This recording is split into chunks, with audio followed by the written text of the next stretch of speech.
Rear Urdu T V دیکھنے اور سننے والے تمام معزز سامعین اور ناظرین کو عامر مغل کا سلام۔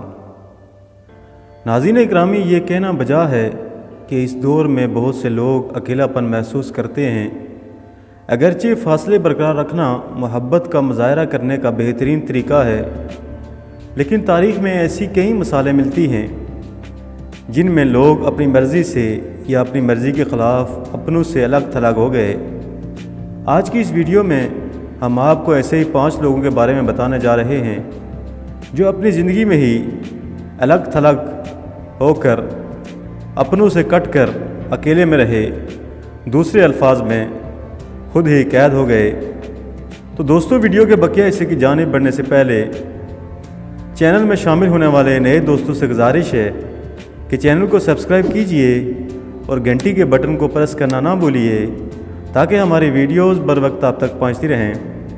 تو دوستو، چلتے ہیں ویڈیو کے بقیہ حصے کی جانب۔ نمبر 5، عیسائیوں کے لیے اونچے اونچے کھمبوں پر رہنا فیشن ہوا کرتا تھا۔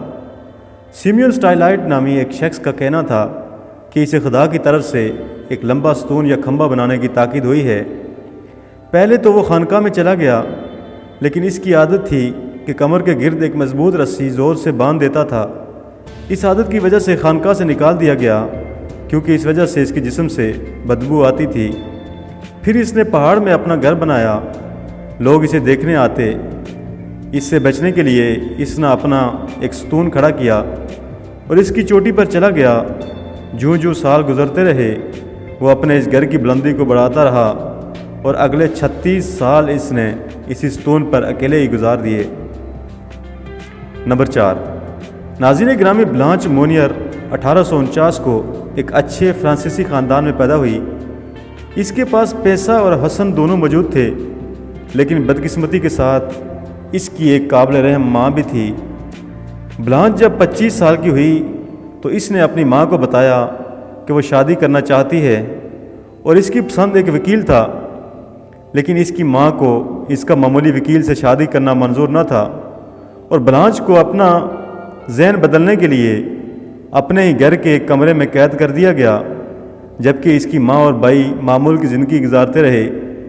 اس کی ماں نے سوچا تھا کہ کچھ دنوں بعد اس کا ذہن بدل جائے گا، جو کہ نہ بدلا، اور بلانچ کو اس کمرے سے نکالا بھی نہیں گیا، اور یوں اگلے 25 سال اس کمرے میں پڑی رہی۔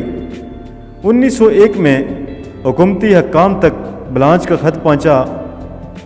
جب وہ اسے بازیاب کرانے آئے تب اس کا وزن صرف 25 کلو رہ چکا تھا، یعنی وہ صرف ہڈیوں کا ڈھانچہ بچی تھی، اور اس کی دماغی حالت خراب ہو چکی تھی، اور بعد میں اسپتال میں ہی اس کا انتقال ہو گیا۔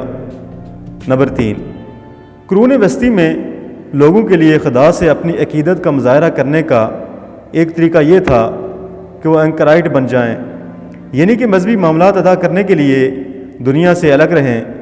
اس کے لیے چرچ کے ساتھ ہی ایک کمرہ تیار کیا گیا تھا۔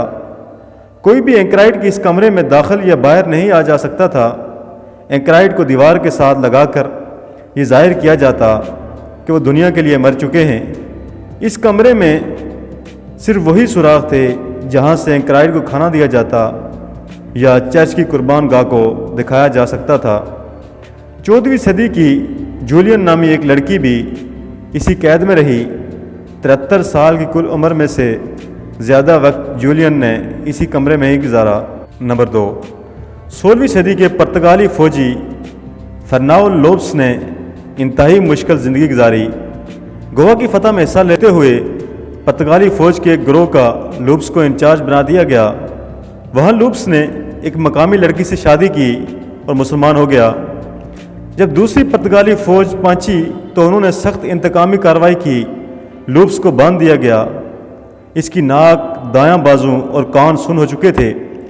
تاہم بعد میں لوپس کو اس کے بادشاہ کی طرف سے معافی کی پیشکش ملی، لیکن پرتگال جاتے ہوئے وہ رستے میں ایک جزیرے میں کود گیا اور لوپس نے ایک غار میں اپنا گھر بنا لیا، اور یورپ واپس جانے سے پہلے وہ وہاں غار میں اکیلے 10 سال گزار چکا تھا۔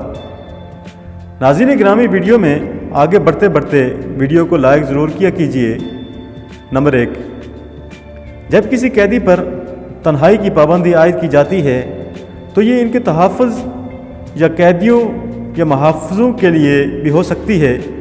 یہ سزا قیدی کو اچھے سلوک کرنے پر مجبور کرنا کے لیے بھی ہو سکتی ہے۔